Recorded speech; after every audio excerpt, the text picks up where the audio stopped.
Madame, Monsieur, intéressons-nous à présent à la question de l'entrepreneuriat. Le 24 novembre prochain, le Pullman Hotel d'Abidjan va accueillir les Assises internationales de l'entrepreneuriat. Ces assises sont organisées par l'Institut européen de coopération et de développement, en abrégé IECD. Pour parler des enjeux de ces assises, je reçois sur mon plateau Monsieur Patrick Sekongo. Il est le directeur pays de l'IECD. Bienvenue, Monsieur Patrick Sekongo. Merci beaucoup, madame. Merci de me recevoir. D'accord, tout le plaisir est pour nous. Plaisir partagé. Alors, Monsieur Patrick Sekongo, présentez-nous l'IECD. Alors, l'IECD est l'Institut européen de coopération et de développement. Nous sommes une ONG française créée il y a 34 ans, présente en Côte d'Ivoire depuis 1998 et nous bénéficions d'un accord d'établissement nous conférant un statut de mission diplomatique avec l'État de Côte d'Ivoire. Ici en Côte d'Ivoire, nous travaillons dans la formation professionnelle, électricité, agriculture, en lien avec les différents ministères techniques et dans l'appui à l'entrepreneuriat avec deux programmes.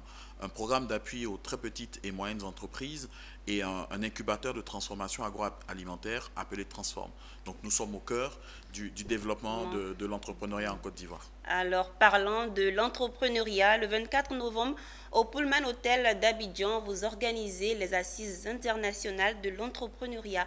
Dites-nous de quoi il s'agit concrètement. Alors, donc profitant de la Semaine internationale de l'entrepreneuriat, l'IECD et ses partenaires historiques ont décidé d'organiser cette semaine en Côte d'Ivoire pour faire la promotion de l'entrepreneuriat, pour aussi montrer notre expérience de plus de 23 ans dans la formation, l'accompagnement d'entrepreneurs et faire créer une saine émulation, un réseautage entre différents acteurs, qu'ils soient institutionnels, qu'ils soient dans l'accompagnement d'entrepreneurs, qu'ils soient étatiques ou financiers, pour ensemble réfléchir comment déployer, promouvoir et faire passer à l'échelle toutes les initiatives qui tendent à promouvoir l'entrepreneuriat et surtout en se fondant, je le disais tantôt, sur cette longue expérience que l'IECD a et sur l'ensemble des initiatives que nous portons dans ce beau pays.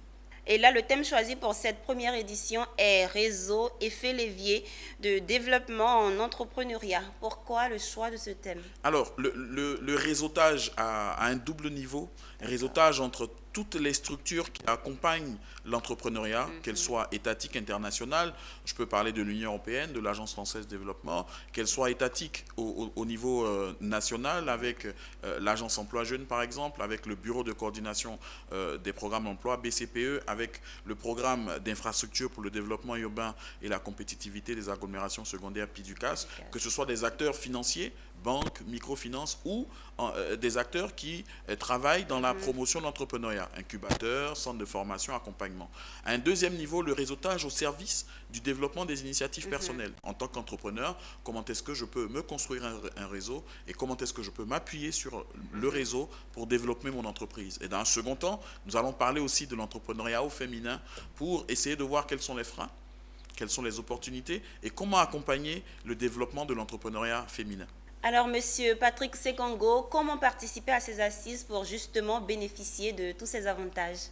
Alors, nous avons déjà préidentifié une centaine de participants qui sont les représentants d'un certain nombre de structures avec lesquelles nous collaborons ou pas, qui sont des acteurs majeurs de l'appui à l'entrepreneuriat en Côte d'Ivoire. Ce sont des incubateurs, des centres de formation, des acteurs financiers à qui nous avons adressé des invitations et qui seront avec nous pendant cette journée pour réfléchir autour des thèmes qui sont proposés et surtout aboutir à une prise de résolution pour continuer d'accompagner la promotion et le développement de l'entrepreneuriat en Côte d'Ivoire. D'accord. Est-ce que vous bénéficiez d'appui institutionnel?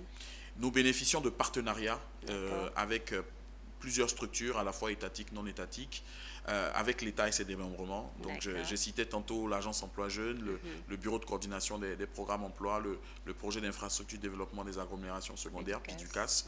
Nous bénéficions d'appui de la Banque mondiale, de l'Union européenne, de l'Agence française de développement pour accompagner le développement de l'entrepreneuriat et la transformation agroalimentaire en Côte d'Ivoire. Merci. Pour terminer, quel est votre appel à lancer?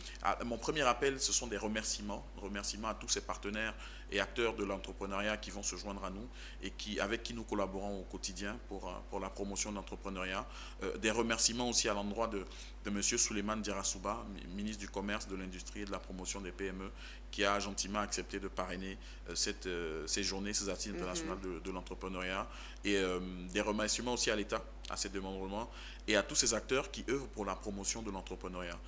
Vive la semaine de l'entrepreneuriat, vive l'entrepreneuriat en Côte d'Ivoire, je le disais, au bénéfice de sa jeunesse entreprenante et au bénéfice aussi du développement de notre pays.